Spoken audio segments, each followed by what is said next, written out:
experiencias urbanísticas. Ya hablamos un poco la semana, el último tiempo que tuvimos, sobre cuál había sido la presencia de diferentes colonias europeas que han ido estableciendo sus colonias en América. Entonces eso lo vamos a intentar recorrer un poco la clase de hoy, pero antes de eso me gustaría ahondar en esa frase que está allí, porque esa frase de alguna manera es la puerta de entrada o la llave para toda la experiencia urbanística. ¿Saben quién fue Tomás Moro? Bueno, Tomás Moro fue un utopista, en realidad un filósofo que vivió en el 1400, en el 1500, y dice: quien conoce una ciudad de utopía, las conoce todas, por la gran semejanza entre unas y otras, en lo que permite la naturaleza del lugar. Entonces, todas las ciudades van a ser iguales, salvo la condicionante del lugar que las va a ir haciendo cambiar. ¿Cómo las va a hacer cambiar? Por la topografía, que va a obligar a ciertas modificaciones, por el clima, ¿sí? Eso es lo que dice en la segunda parte, y lo que permite la naturaleza del lugar. ¿Por qué van a ser todos iguales? Ahora se van a enterar, pero y esta idea de la utopía que está por detrás es la idea que subyace principalmente por detrás de los evangelizadores, no tanto por atrás de la experiencia de las coronas viniendo a conquistar a América, sino la idea de pensar a América como una tierra sin mal, ¿no? Como poder evangelizar a los naturales, a los que estaban aquí, pero pensando en una tierra sin mal. Por eso la idea de la utopía, ¿no? Se plantea como un lugar nuevo donde todavía no existía la maldad. Sí existía, pero el concepto, la imagen que tenía un lugar que no existía la maldad aún, o que todavía no había sido moldeado por la maldad, ¿no? Entonces, más o menos ya lo reconocimos la semana pasada. Tenemos el vastísimo territorio que va a ocupar España, que está en el color ahí notadito, Siena. ¿Se acuerdan? Producto de esa línea imaginaria que era la del Tratado de Tordesillas, lo que va a ocupar la experiencia portuguesa, la colonia portuguesa. Ven que hay un blanco al medio, es el Amazonas profundo, donde no entró nadie hasta el siglo XX prácticamente.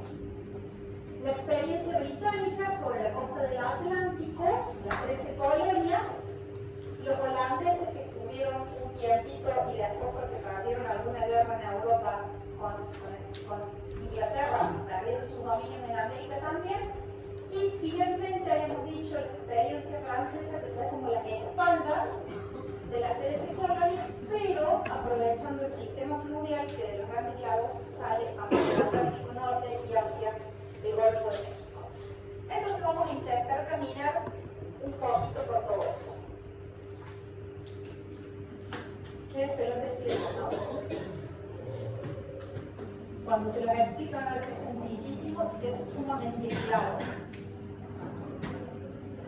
A principios del siglo XVI, o sea, a principios del 1500, la comunicación o lo recorrido o lo reconocido de América era solamente el área del Caribe. ¿Sí?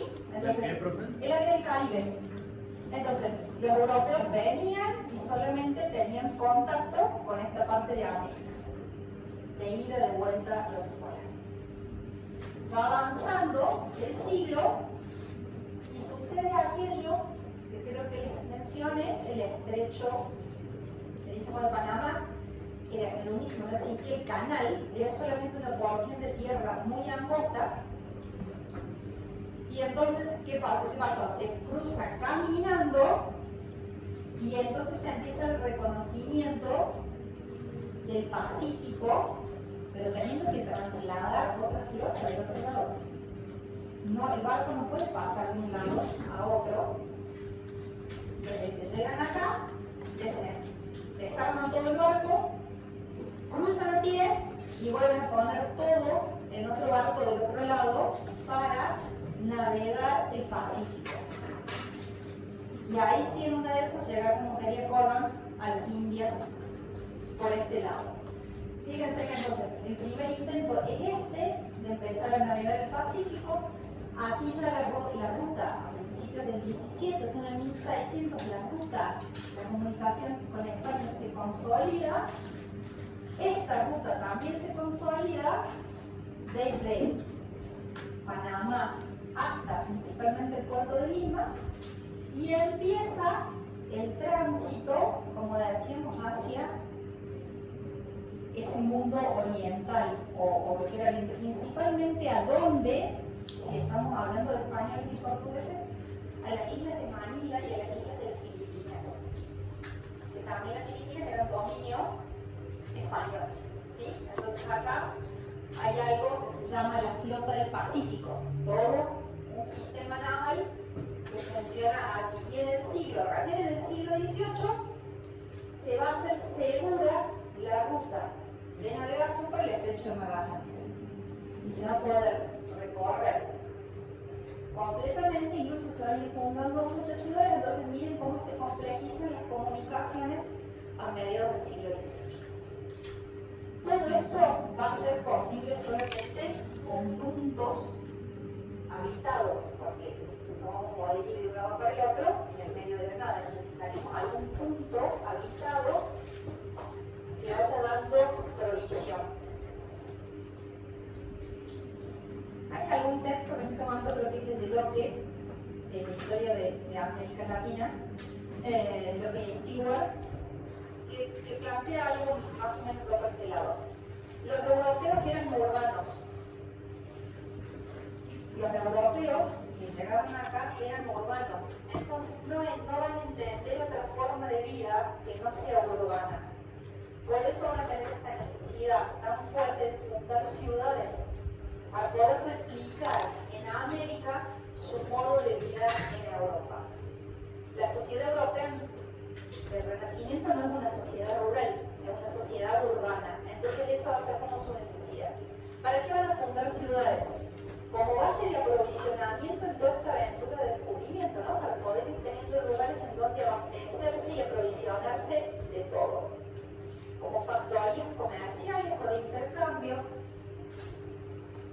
eslabones de una cadena que conecta los nuevos territorios con la metrópoli, en este caso en España, Portugal o Inglaterra. Como centros administrativos, hablamos de la división en virreinatos, en gobernaciones, algo de la semana pasada. Bueno, las ciudades van a ser de alguna manera esos centros administrativos, algo que está puesto allí en los términos más duros, como elementos de sometimiento y fijación de la población indígena. Realmente era libre, la mayoría del pueblo era muy libre y tenían mucha movilidad territorial. De esa manera se les fija y se los somete a una ciudad específicamente, como pueblos de concentración de actividades, como foco de control de la propiedad del suelo. Piensen que los españoles, lo que más naturalmente les sale, pero eran los pueblos cuando llegaban a los que llegaban de Europa y les daban tierras. ¿Y de quién eran? Pero los nativos ya habían metido en caso, entonces eran todos del rey de España. ¿No?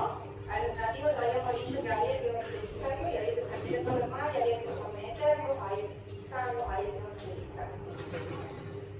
Entonces, ese control de la propiedad del suelo y de la tierra se va a dar de las ciudades. Y lo último, que fue lo que les conté como decía recién lo de Locke y Stewart, como núcleos difusores de una forma de vida urbana europea. ¿Sí? Eso como para que tengamos, para qué fundar ciudades en América, ¿por qué? Porque esa cantidad y demás. Y yo le agregaría como forma de fijar la avanzada en el territorio, ¿no? O sea, llegué hasta acá, pongo una ciudad, voy un poco más allá y pongo otra ciudad y voy fijando la avanzada por el territorio. Estos cuadros que yo no sé si a esta altura les gustan o no, pero me encantan. Entonces lo voy dejando. Esto tiene una clasificación en los mismos colorcitos que tenía el mapa de adelante, como en este color cielo, ocre, ahí arriba, lo que tiene que ver con la experiencia española, las ciudades de la experiencia portuguesa en ese librita, la experiencia holandesa, la británica, que es lo que se lee, y la francesa. Esto es solo lo que yo les voy a mostrar. La cantidad de ciudades que se fundaron fue, no les digo infinita porque se pueden contar, pero fue amplísima. Desde el 1500 al 1700, o sea que la experiencia dura casi 200 años, y en la española particularmente, esta clasificación es mía y me hago cargo de lo que digo. Las ciudades del primer contacto, o sea, las ciudades que se fundaron en esa área del Caribe, ni bien llegaron. Vamos a ver estas: Santiago de Cuba, La Habana y Cartagena.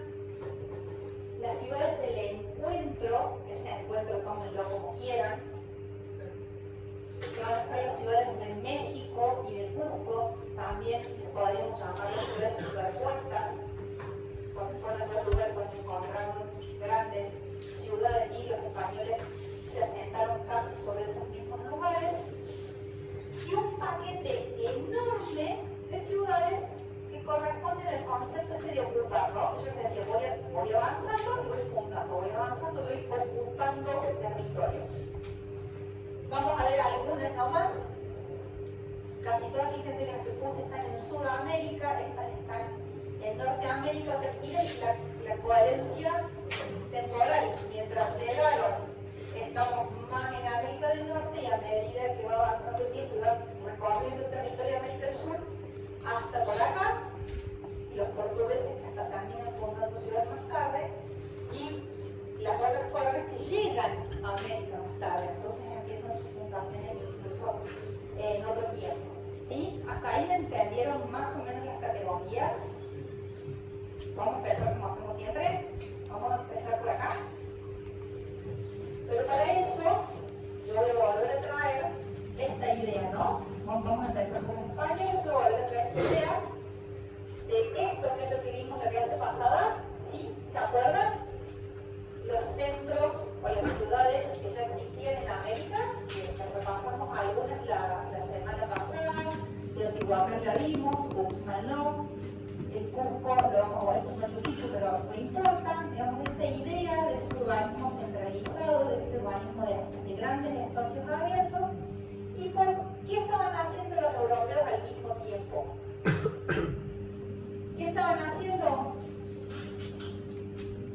Este urbanismo espontáneo, con trazados libres, la mayoría de las veces, donde las plazas son espacios residuales y no son espacios planificados, salvo, ¿se acuerdan cuando empezamos a ver esas plazas en el Renacimiento que se rectificaban y demás? Pero si no, la plaza es un espacio, la plaza es un concepto de espacio seco, ¿no? De plaza seca, sin árboles. Sáquense la imagen de plaza llena de arbolitos que tienen del siglo XIX y del siglo XX. La plaza es una explanada, aunque sea de tierra apisonada, vacía. Es un vacío. Y algunas cosas que están pasando como en el mundo más teórico. La ciudad de Villarreal, en Valencia, que retomaba algunos aspectos del cargo y del humano romano, pero con un vacío al centro. Esta propuesta es sumamente importante para América. Ximenes es un franciscano, un sacerdote, que hace esta propuesta teórica. Miren, qué tempranito, todavía no había sucedido el Renacimiento prácticamente, y hace esta propuesta retomando los dos ejes principales, la plaza al medio, unas plazas secundarias, una forma de dividir la manzana en cuatro, que ya la vamos a ver repetida, y una ciudad amurallada. Esa propuesta teórica nos va a ser de gran aporte para el urbanismo americano. Y finalmente, esto que sí lo vimos, que fue la ciudad de Santa Fe de Granada, que lo vimos cuando vimos el día anterior, y yo les dije que nos va a servir, porque es la última experiencia de fundación española en territorio español, y va a ser un poco lo que van a trasladar a vamos a ver entonces en este sentido, desde el primer contexto, desde el encuentro de la ocupación, ¿qué va a pasar? El territorio, como decía esa frase de Tomás Moro, tiene que ver poniendo las limitaciones. ¿Y en qué orden se van a ir fundando estas ciudades? Como decíamos, primero desde los litorales marítimos, va a ser lo primero que se va a recorrer, una vez que se pueda pasar a la costa del Pacífico, y después ingresando por los grandes sistemas fluviales. Ingresando por el río de la Plata, profundo del Paraguay, ingresando por el río Amazonas, el Orinoco y demás. Entonces vamos a tener siempre unas costas muy consolidadas y en el interior, primero a partir de los sistemas fluviales y después lo que siga. ¿Sí? ¿Vamos? A ver primero desde el primer contacto. El Golfo de México, ¿no? El área esa del Circuncaribe y demás. Y ahí yo les puse 3 puntitos que corresponden, estas dos corresponden a La Habana y a Santiago de Cuba, y estas que están acá abajo corresponden a Cartagena de Indias. O sea, están así, así, y esta es esta que está acá. Casi que más que las ciudades me interesa que vean el emplazamiento. Fíjense que a pesar de estar en islas o estar en el continente, miren cómo todos buscan golfos cerrados, otro golfo cerrado y otro golfo prácticamente cerrado para poder controlar el acceso al golfo en esos puntos. Si yo puedo controlar el acceso, evito que cualquier pirata que ande por el Caribe le entre a la ciudad y lo ocupe. Entonces, controlando casi un solo punto de la boca de esos golfos, controlo la territorialidad y controlo la seguridad de la ciudad. Luego en el interior son más o menos regulares, digo más o menos, no son cameos perfectos, ni mucho menos. Son líneas rectas, pero que no se cortan en 90 grados. Están, fíjense en las imágenes, están todas amuralladas, incluso con bastiones defensivos, casi con esa imagen medieval, ¿no? De fortaleza, de castillo, con barras perimetrales para poder de allí disparar y demás. Y estas grandes murallas que también van a defender del posible ataque desde un barco. Si la bombardean en la ciudad de un barco, las protejo de esa manera. Y en el interior, algunas conservan todavía su imagen, principalmente La Habana y Santiago de Cuba, pero me interesa principalmente de estas 3 que se queden con el concepto de cómo se emplazan en espacios seguros y protegidos, y de que todas están amuralladas, que las calles son rectilíneas, pero que no hay un orden muy claro subyacente. ¿Sí? Y por lo pronto no les voy a decir mucho más porque la disposición de las cosas adentro de esa trama urbana se las voy a mostrar mejor cuando veamos la ocupación. ¿Sí? Muy temprano las 3, 1511, 1515, 1532. No se olviden que los ingleses en este tiempo tienen patente de corso, o sea que ser pirata es ilegal. Uno a veces ahora dice la palabra pirata como símbolo de ilegalidad. Ser pirata, ser corsario, era legal. Entonces, porque tenían permiso de corso, permiso para ser corsarios y para robar de la otra corona, siempre y cuando le dieran una parte a la corona original. Hermoso, iglesia, siempre. No hay nada nuevo, ¿vieron? Somos por ahí. Bien. Acá tal vez es en un punto que me voy a detener un poquito más, porque vamos a hablar de estas 2 ciudades que tienen que ver con el momento en que tanto un personaje como otro, Pizarro y Cortés, llegaron a México y al Cusco respectivamente y se encontraron con ciudades que según los cronistas eran hasta más avanzadas o mejor urbanizadas que muchas ciudades europeas. Y así lo van a dejar sentado. Perdón, ahí va. Bien, entonces, desde la misma ciudad de La Habana, Hernán Cortés busca la tierra firme, entra por un punto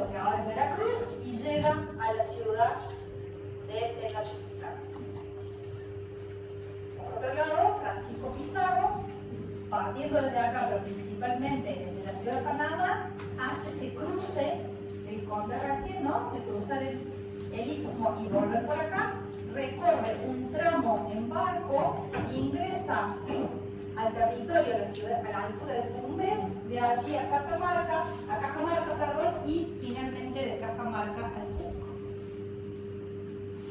Si se fijan, esta disposición y estas dos grandes líneas de conquista son lo que va a determinar los dos grandes virreinatos, ¿no? Desde Cortés y su exploración se va a definir el virreinato de la Nueva España, y desde la acción de Pizarro hacia el sur se va a definir el virreinato del Perú.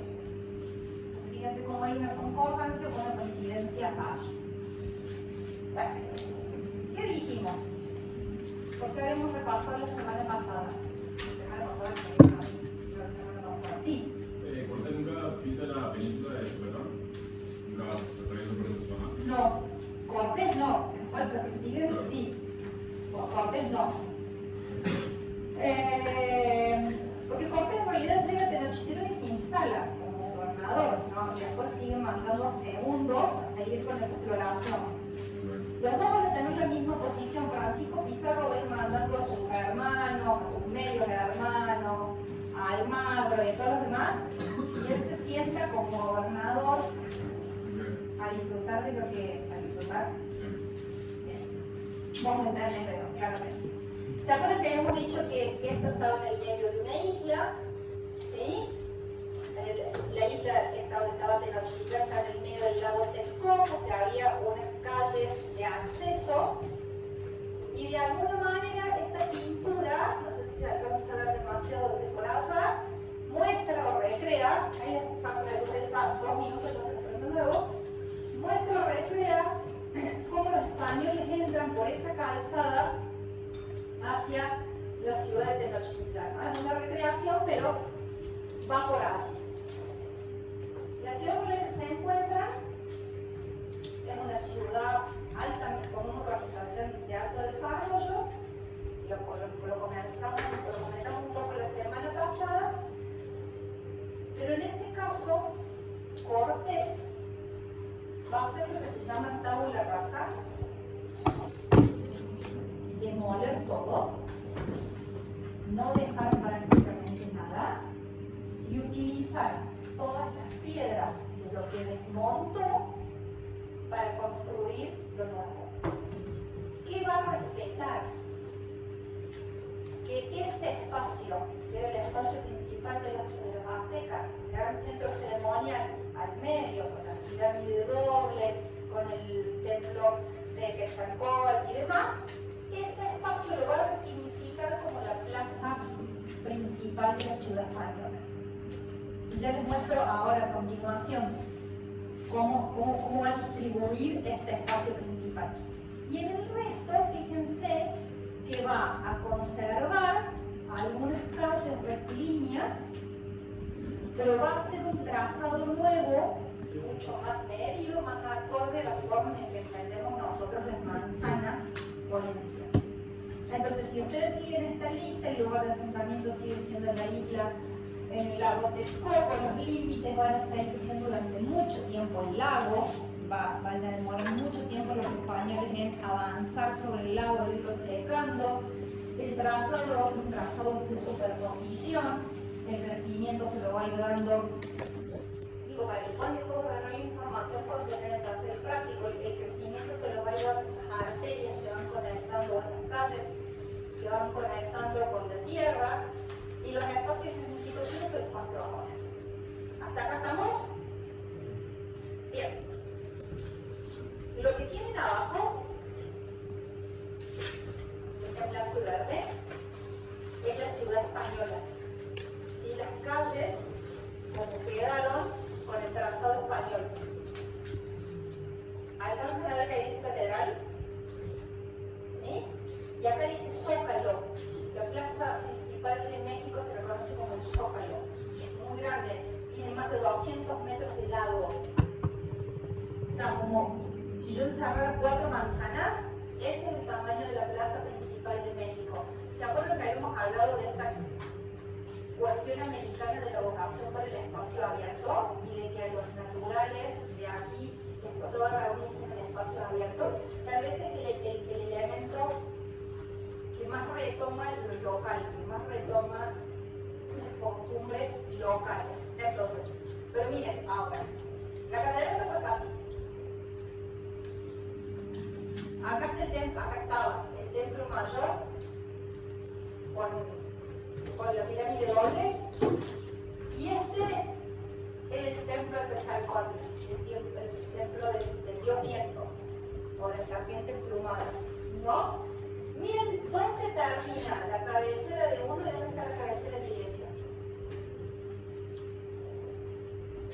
Esto se llama, este era tu Dios, este es mi Dios. Por eso le decimos superposición. Y en esa superposición hay una resignificación. ¿Se entiende? Hay un reemplazo no muy amoroso de un sistema de creencias por otro. Que la arquitectura y el urbanismo lo enfatiza y lo manifiesta, ¿no? Queda clarito en la arquitectura y el urbanismo esa idea de la superposición, del reemplazo y demás. Entonces, sí. El sincretismo lo vamos a ver un poquito más adelante cuando esto ya fue un poco más maduro. Vamos a ver principalmente la arquitectura, porque acá no hay aporte de lo local. Vos para tener sincretismo tenés que tener las dos cosas. Tal vez México fue un poco más sincrético, pero México no tiene, por ahora, ya cuando vemos arquitectura, tenemos que ver que México fue más sincrético, pero en el urbanismo no se nota, al menos en esta ciudad. Fíjense lo que yo les decía, el tamaño de la plaza, por acá aparece el mercado, está cerrado el atrio de la catedral, pero sigue siendo un único, el palacio de gobierno, allá atrás. Entonces fíjense que yo empecé a hablar de tipologías y de instituciones que se ponen al frente de la plaza y que nosotros las tenemos internalizadas como que siempre es así. Pero no es siempre así, es desde acá en adelante que fue así. Se define la plaza principal como un vacío y las principales instituciones se ponen al frente de la plaza. La principal institución religiosa es la catedral y la principal institución de gobierno, pues el Palacio del Gobierno, el Palacio del Gobernador, el Cabildo, dependiendo de la jerarquía de la ciudad. En este caso tenemos un enorme Palacio de Gobierno allá. Acá hay como una asociación de imágenes en esta, creo que sí, después vamos a hacer una oración. El uso, ¿no? Fíjense que ese enorme espacio está lleno. Es el espacio más convocante de la ciudad. ¿Sí? La plaza es el espacio más convocante de la ciudad. Y después, las otras imágenes nos van a ver un poco cómo se consolidaba este tipo de ciudades, que se consolidaban los bordes y muchas veces el interior de la manzana quedaba vacío. Se define el borde para definir la ciudad y el interior queda vacío. Hasta ahí estaremos con México. La desmontaron toda, sacaron todo, se quedaron con las piedras y la volvieron a armar en términos españoles. Conservaron solo algunas calles y el espacio principal muta de ser el gran espacio sagrado de los aztecas a ser la Plaza España. Pizarro se encontró en Perú con otra situación. Porque los mismos incas estaban peleados entre ellos en una guerra de asociación. Entonces, él toma prisionero uno y llega de esa manera entre el Cusco como mediando en esa situación de sucesión y prometiendo que el Inca iba a seguir siendo Inca y demás. O sea, se vendió un cuento. Este es, digo, ahí está prisionero Marco Cápac, y acá, esto se lo mostré la semana pasada, esa es la planta del Cusco incaico en tiempos de Pachapote. Sí. Entre ellos mismos, es una guerra asociativa entre dos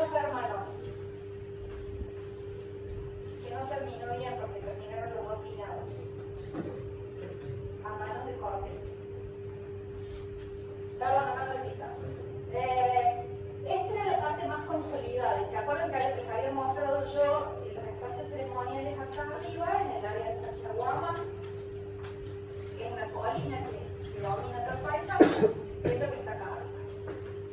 Esto es una planta, síganme por favor, que retoma y que tiene marcado en negro, más oscuro, todo lo que persistió o pervivió de la arquitectura incaica en la ciudad española.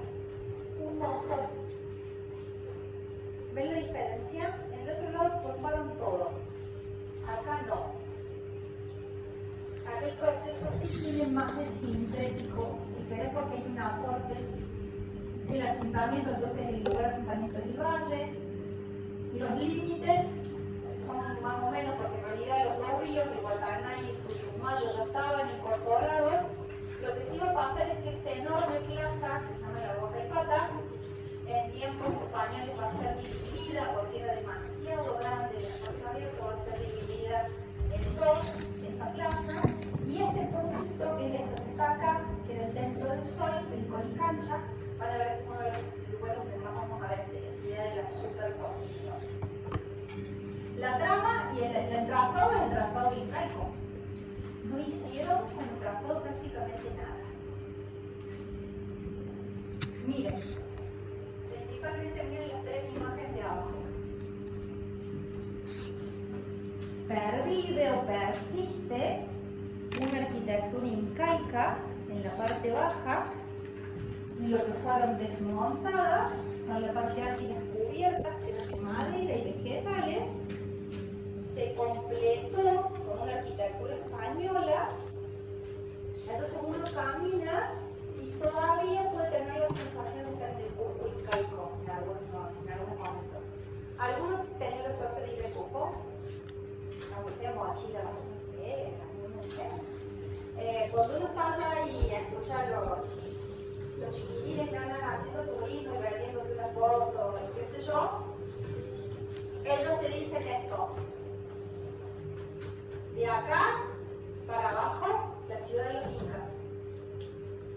De acá para arriba, la ciudad de los incapaces.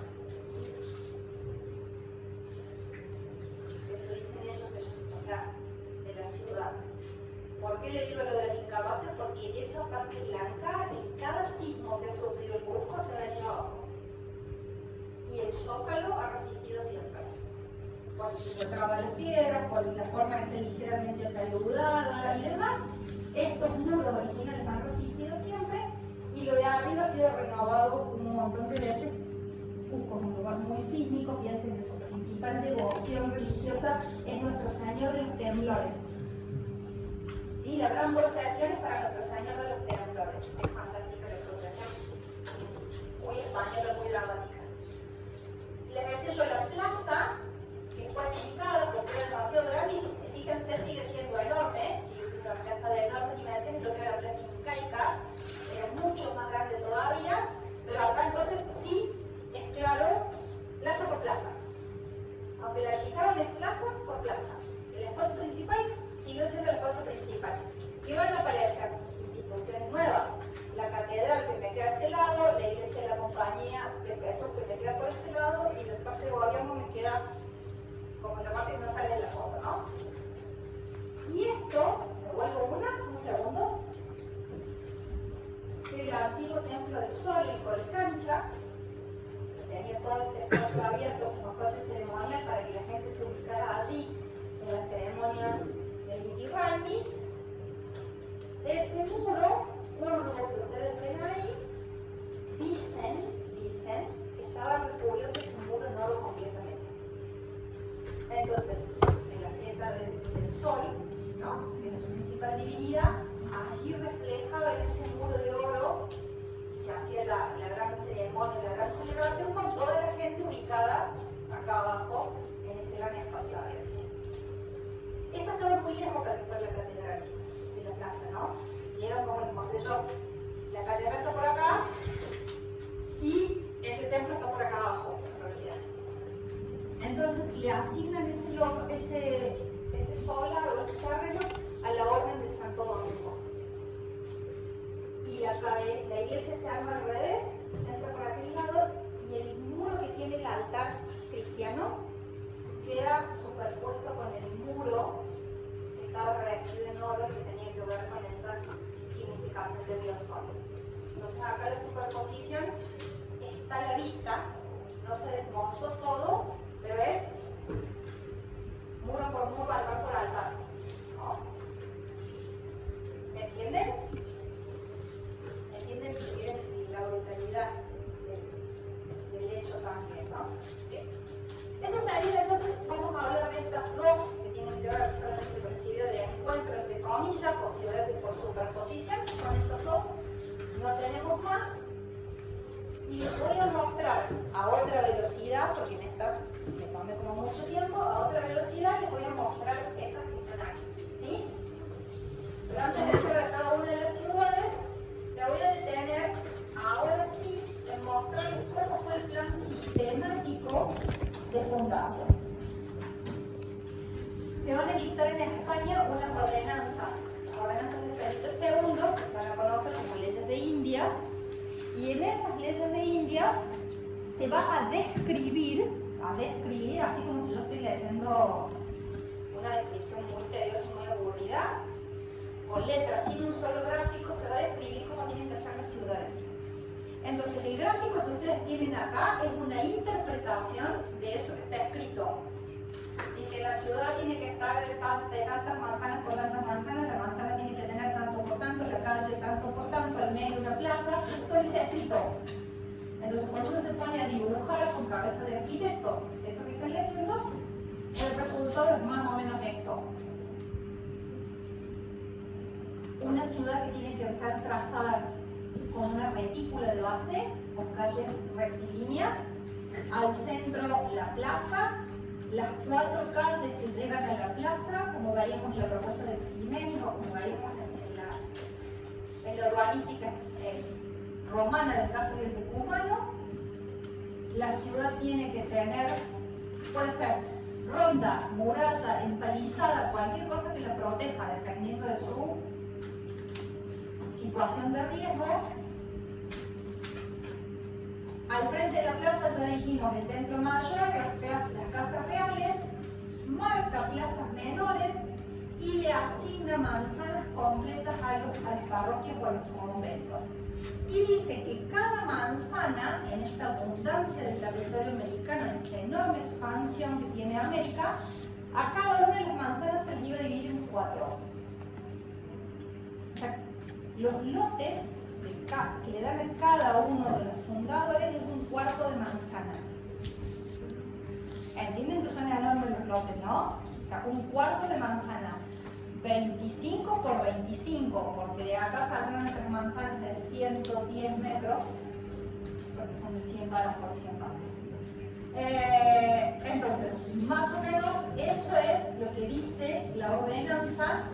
Podemos llevar un montón de relaciones que lo van a hacer ustedes con la urbanística utópica del Renacimiento, podemos pensar en algunas otras cosas y relacionar. Como dijimos que no siempre el terreno nos va a dejar hacer cualquier cosa, hay lugares donde se va a poder hacer esto del damero perfecto. Ahora hay lugares en que por alguna cuestión geográfica puede poder hacer calles rectas, pero no equidistantes. Rectas, pero no equidistantes. Entonces voy a tener una retícula. Y hay veces que voy a tener calles rectas, pero que no se crucen a 90 grados.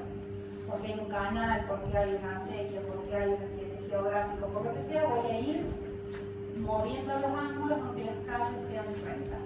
Con esto que me aseguro que ninguna ciudad tiene la organicidad de las ciudades medievales, ¿no? Ese trazado irregular de ciudades medievales. Hay un rito de fundación, este es un cuadro de fundación de Córdoba, sumamente romántico. El fundador, el escribano que toma nota del acto, un miembro de la iglesia que bendice, generalmente los primeros vinieron fueron franciscanos, un miembro de la iglesia que bendice esa fundación y que también pone esa ciudad bajo el cuidado de Dios. Y esto, este palo acá, que se llama rollo o picota, que suele ser un árbol, principalmente en tiempos originales, después solo se han reemplazado por un monolito de piedra y que indica que esa ciudad queda bajo las leyes del rey de España. Un tronco, por eso está así usado, rollo o picota.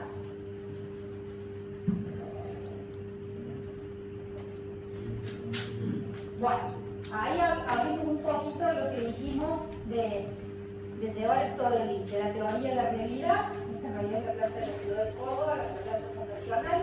La plaza se define como un vacío, simplemente un vacío, la nada misma, pero al mismo tiempo, desde la plaza hacia afuera, se organizan lo más importante más cerca de la plaza y lo menos importante más afuera. Entonces, dijimos las instituciones y después quiénes van a ser los primeros más cerca de la plaza. Los fundadores, los que llegaron primero, los que tienen más plata, y a medida que me voy alejando se vuelve suburbio, poco consolidado, hacia los bordes. Pero al mismo tiempo la plaza convoca, como les mostré en las otras, convoca para cualquier evento o cualquier festividad o cualquier cosa, se junta la gente en la plaza, el comercio en la plaza llama o tiene esa función céntrica. La plaza puede ser una manzana, pueden ser 2 manzanas, pueden ser 4 como en México, o si la ciudad está al borde del río o al borde del mar, puede estar, ese vacío puede estar pegado a la costa. Esas que están ahí en oscurito, en el caso de Córdoba son los conventos, la catedral y el cabildo. Cada uno de estas son plazoletas o plazas menores, y fíjense que cada manzana está dividida en 4, y si yo tuviera este plano con calidad, podrían leer el nombre de a quién se lo dieron. ¿Quién fue el propietario original de ese lote? Así se van a dividir las manzanas, y miren, estas son cosas simplemente para que vean los procesos de consolidación. Como al principio se materializan las esquinas y un poco más para definir la ciudad, y a medida que va pasando el tiempo y la ciudad va creciendo, llegamos a particiones que tienen que ver con las herencias, con esto, medio lote, la especulación inmobiliaria, más gente queriendo vivir en el centro, y van a perderse esa idea del cuarto de manzana para volverse parcelas de ese orden. La calle es un lugar de tránsito, no tiene ninguna, es un canal, no tiene ningún sentido de encuentro, ¿sí? La gente no vive en el territorio, no vive en la calle, vive adentro, y la calle es solamente un lugar de tránsito. Por eso casi ni existen veredas. ¿Para qué? Si pasaba a caballo, pasaba lo que iba caminando, digamos, no. Entonces hay que como deconstruirse, dirían los modernos, y hay que dejar de pensar como en los términos de la ciudad actual. Y entonces yo les puede ser regular, semi-irregular, irregular. Vamos a ver algunas de superpuestas de este cuadrito. Yo lo quería sacar, pero según el flor los va a ayudar. Entonces se los dejé y están subrayadas las que vemos. Bueno, estas otras líneas también. Vamos a Lima. Después fuera la primera ciudad donde había llegado Pizarro, pero pronto Pizarro se da cuenta que la comunicación desde el medio de la sierra es muy complicada. Entonces busca un punto en la costa donde funda una ciudad, y esa ciudad va a ser Lima y va a ser la capital del virreinato. La instala, la costa de Roma es un lugar muy seco, muy desértico, la instala en la margen de un río, el río Rímac, que es este río que ustedes ven acá, y que está representado en esta otra pintura por acá. ¿Sí? Entonces, a la vera del Rímac se instala en la ciudad, con lo cual se asegura la provisión de agua, la posibilidad de riego para el abastecimiento y un montón de cosas. La acumulación más importante es la capital del virreinato, está amurallada, está protegida de cualquier cosa que pueda suceder. No está en la costa, está como 30 kilómetros adentro de la costa, y tenía un puerto que es el Callao. Era, digo, porque el Callao es una ciudad en sí misma. Voy a hacer una pregunta y me voy a dar vuelta para que contesten sin saber quién contesta ni nada. ¿Se acuerdan en Grecia de Atenas y el Pireo? Lima y el Callao relación, ¿no? La ciudad está adentro, Lima, y el puerto es el Callao, como era el Pireo en Atenas. ¿Sí? Tienen un poco esa lógica. ¿Se emocionan? ¿Se acuerdan? De nuevo acá, el espacio principal, acá en medio, es un gran vacío, es de una sola manzana, y después al medio ven que es como muy regular, y a medida que me voy alejando y me voy acercando al trazado de la muralla, se va poniendo rectilíneo, pero no a 90 grados. Allí hay una imagen de la plaza principal, la pintura vieja, para que un poco se lo puedan imaginar. El único equipamiento que hay en la plaza es una fuente de agua, y ese gran vacío con la catedral por este lado y el palacio de gobierno por acá. La ciudad se va a mantener así mucho tiempo, después va a expandirse y va a ser necesario remover la muralla, ¿no? Como pasa en todas las ciudades que se van a expandir. La ciudad de Quito es una ciudad que se funda, creo que acá con esta imagen ayuda a entender un poco el valle de la ciudad de Quito. Quito está a más de 3.000 metros de altura porque está en el medio de la cordillera, en un valle en el medio de la cordillera. ¿Sí? Hacen dos picos y salen un vallecito más de 3.000 metros de altura. Seguramente los varones cuando se van a jugar de Quito y tienen que adaptar y qué sé yo, bueno, se van a jugar más por eso que por otra cosa. Es un valle muy largo y muy cortito, entonces la ciudad va a desarrollarse en ese sentido, que este es el sentido, y hay un cerrito bajo, está ahí, que se llama el Panecillo. Esto que ustedes ven acá atrás es un volcán, el volcán Pichincha, y está activo. Entonces, ¿qué va a pasar? Cada vez que entra en erupción el volcán, no erupciona para este lado, pero sí deslavan barro y demás, ¿no? Todas las cosas que pasan cuando entran en erupción los volcanes. Entonces va a generar un territorio que tiene como unas grandes zanjas por donde escurre el agua del deshielo y el material de la erupción. ¿Ven estas grandes grietas del terreno? ¿Las alcanzan a ver? Que continúan a partir de trazado. Entonces, ¿qué va a pasar? Que acá la ciudad, la retícula va a ir acomodando a eso. Entonces vamos a terminar con un trazado semi-regular, en donde la plaza principal, la plaza de fundación, que es esta que está acá al medio, que tiene por supuesto el Palacio de Gobierno y la Catedral, dando allí, pero hay un espacio mucho más importante que es este que está acá, que es la Plaza de San Francisco, que es donde se lleva adelante toda la actividad de comercio. Entonces, en vez de la Plaza Mayor, hay una segunda plaza muy importante, que está de comercio, y que es la Plaza de San Francisco. La ciudad de Potosí, se funda por este que está acá, por ese cerrito que está ahí. ¿Saben cómo es la historia? ¿Alguna vez lo escucharon? Este es el Cerro Rico. Rico. Cuando te diga la historia es más fácil imposible de olvidarse porque se llama Rico. Dice la tradición oral que en algún momento, ya del tiempo de los españoles, iba alguno de los conquistadores con un indígena de la zona y prenden, arman una hoguerita a la noche, prenden fuego para comer algo y para calentarse. Ahí estamos. Y de ese fuego empezaron a brotar hilos de plata líquida. Era tal la cantidad de plata que había que simplemente a esa temperatura se había fundido la plata y había empezado a ocurrir.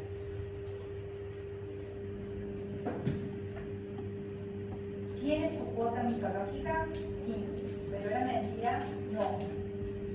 Este cerro pagó 3/4 de las guerras europeas durante el siglo XVI y XVII. ¿Sí?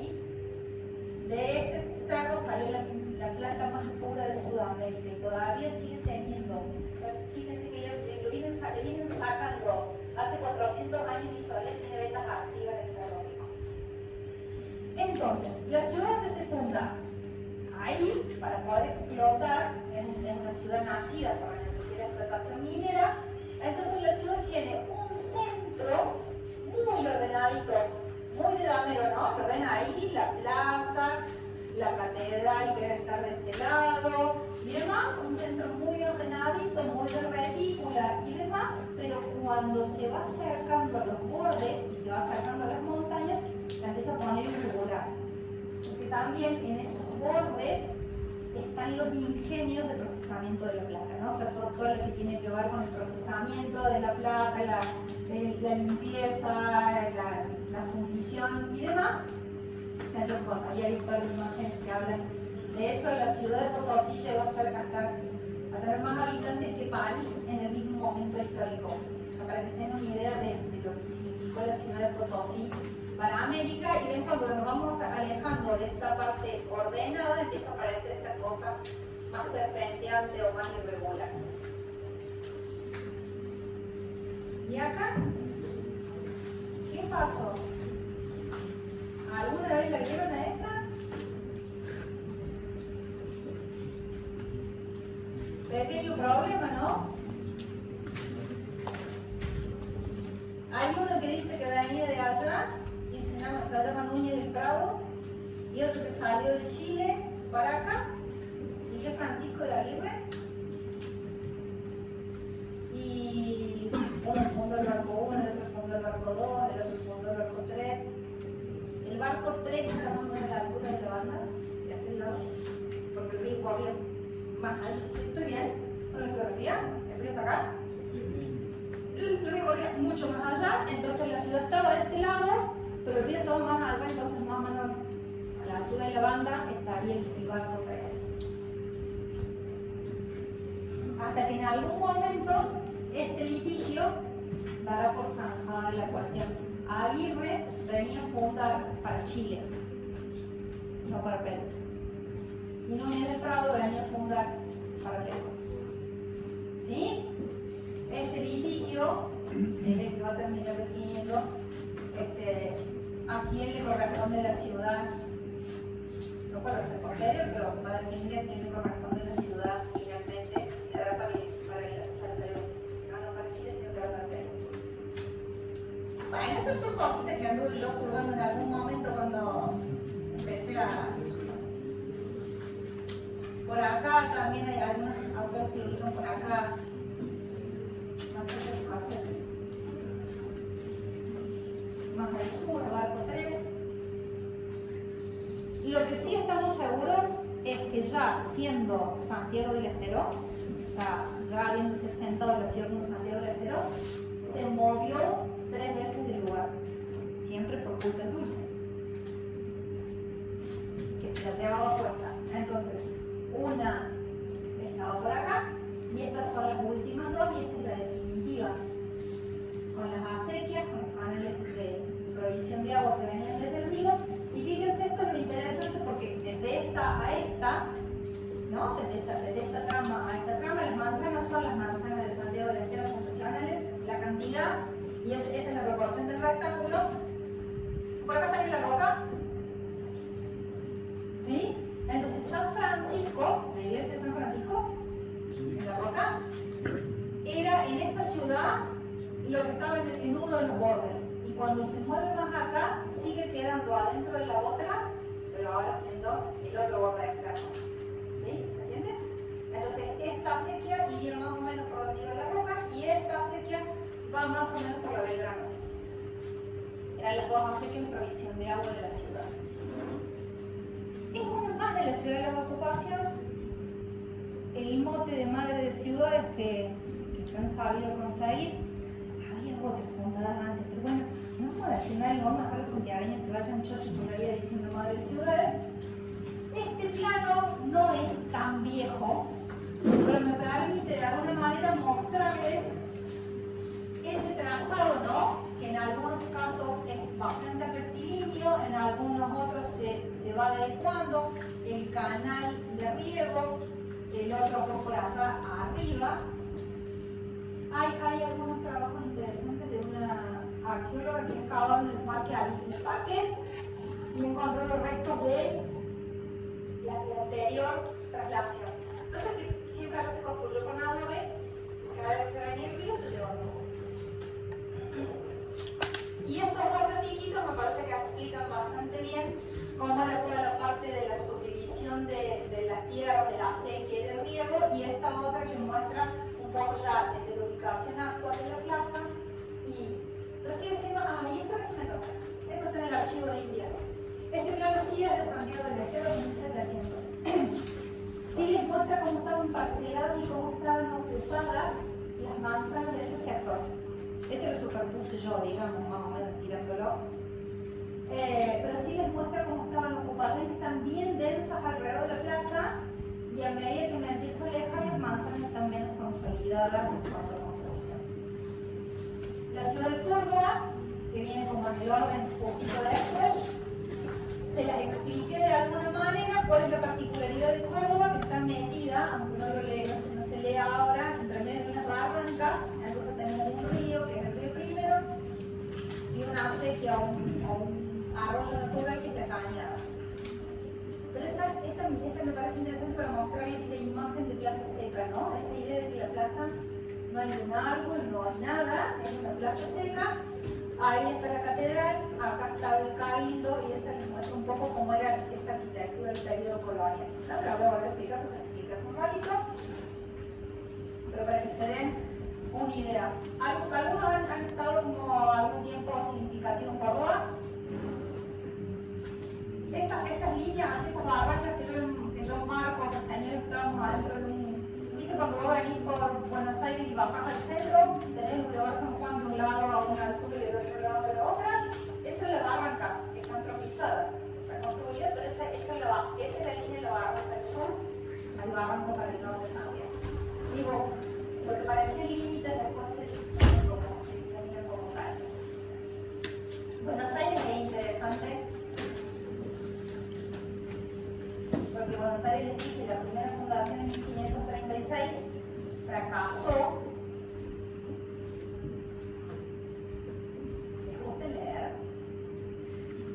Hay un cuento de Manucho Mujica que se llama El Hambre. Y en cuento, se me corto, cuenta cómo se terminaron comiendo entre sí casi los fundadores porque no tenían, y se terminó la fundación porque no tenían que comer. El hambre.